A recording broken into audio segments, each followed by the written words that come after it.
5 seconds. Start.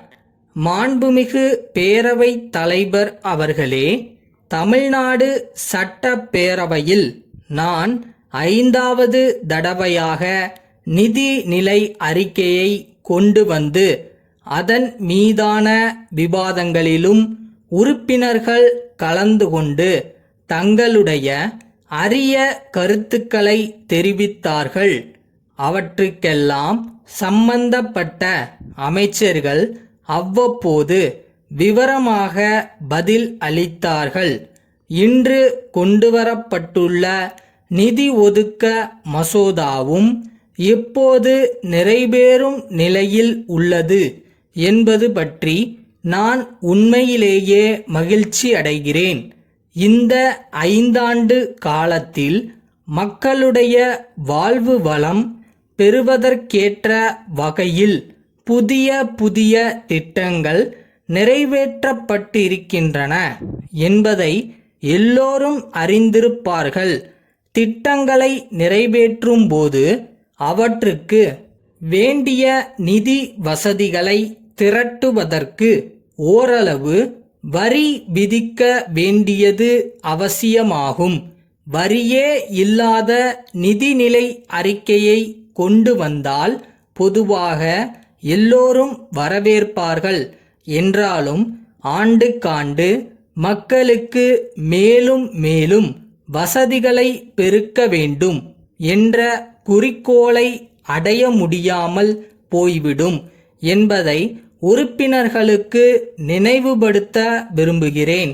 வரி விதிப்பை பொறுத்தவரையில் வசதி படைத்தவர்களிடமிருந்து ஓரளவு வரிகளை பெறும் வகையிலும் வறுமை கோட்டிற்கு கீழே இருக்கும் மக்களுக்கு வரிச்சுமை இல்லாத வகையிலும் இந்த அரசு கொள்கையொன்றை பின்பற்றி வருகிறது என்பதை இங்கே சுட்டிக்காட்ட விரும்புகிறேன். என்னை பொறுத்தவரையில் பொதுவாக சட்டமன்ற உறுப்பினர்களுடைய கருத்துக்களுக்கும் ஆலோசனைகளுக்கும் முதலிடம் அளித்து பரிசீலிக்க வேண்டுமென்று விரும்புகிறேன். குறிப்பாக எதிர்க்கட்சி உறுப்பினர்களுடைய கருத்துக்களை பெரிதும் மதிக்க வேண்டும் என்ற வகையில் நான் செயல்பட்டு வருகிறேன். உறுப்பினர்களாகிய நாம் எந்த வகையில் சட்டமன்றத்தில் செயல்படுகிறோமோ அந்த வகையில்தான் நிர்வாகம் அமைய முடியும் என்பதை கருத்திற்கொண்டு அதற்கேற்றவாறு பணியாற்ற வேண்டுமென்று கேட்டுக்கொள்கிறேன். தமிழகத்தின் முன்னேற்றத்தை பொறுத்தும் மக்களுடைய வாழ்வு வளம் பெற வேண்டும் என்பதை பொறுத்தும் கட்சி வேறுபாடின்றி நாம் அனைவரும் செயல்பட வேண்டியது மிகவும் அவசியமாகும்.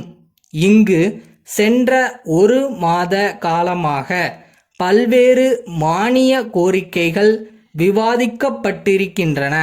அவற்றுக்கான கொள்கை விளக்க குறிப்புகளும் உறுப்பினர்களுக்கு வழங்கப்பட்டுள்ளன. ஒவ்வொரு மானிய கோரிக்கையிலும் மக்களுக்கு பயன்படும் நல்ல பல திட்டங்கள் இடம்பெற்றுள்ளதை உறுப்பினர்கள் கவனித்திருக்கலாம். அவற்றையெல்லாம் சிறந்த முறையில் பயன்படுத்தி தங்களுடைய பொருளாதாரத்தை உயர்த்தி கொள்ளும்படி மக்கள் மத்தியில் எடுத்துச் சொல்ல வேண்டுமென்று கேட்டுக்கொள்ள விரும்புகிறேன்.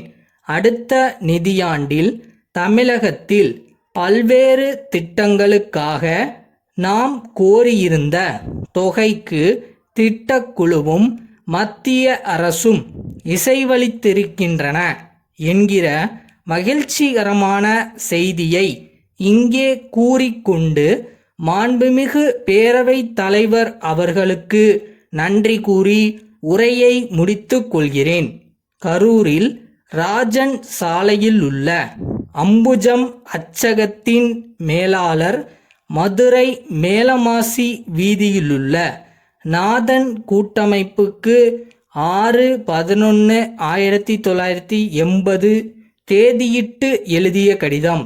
அன்புடையீர், காலண்டர், டயரி, சுவரொட்டி போன்றவற்றை பல வண்ணங்களில் கவர்ச்சிகரமாக அச்சிட்டு தருவதில் நாங்கள் புகழ் பெற்றிருக்கிறோம் என்பதை உங்களுக்கு தெரிவித்துக் கொள்ள விரும்புகிறோம். சென்ற 30 ஆண்டுகளாகவே நாங்கள் இத்துறையில் நல்ல அனுபவம் பெற்றிருக்கிறோம். தமிழ்நாட்டில் முன்னணியிலுள்ள நிறுவனங்கள் பலவற்றுக்கு இவை போன்றவற்றை நாங்கள் ஆண்டுதோறும் அச்சிட்டு வழங்கியுள்ளோம். அண்மையில் புத்தாண்டு பிறக்க இருப்பதால் காலண்டர், டயரி போன்ற உங்களுடைய தேவைகளை நாங்கள் நிறைவு செய்ய விரும்புகிறோம்.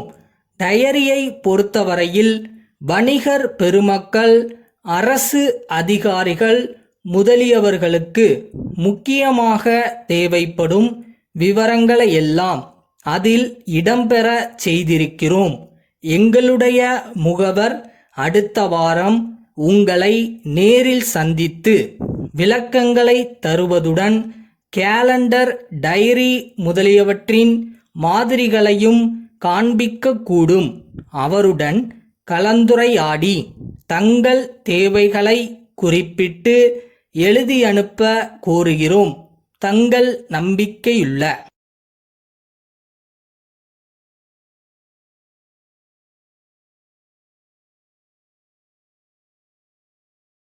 ஃபஸ்ட்டு நீங்கள் நம்பணும். அந்த நம்பிக்கையை தான் இந்த யூனிவர்ஸ் நடத்தி கொடுக்கும். நம்பிக்கை இருக்குல்ல?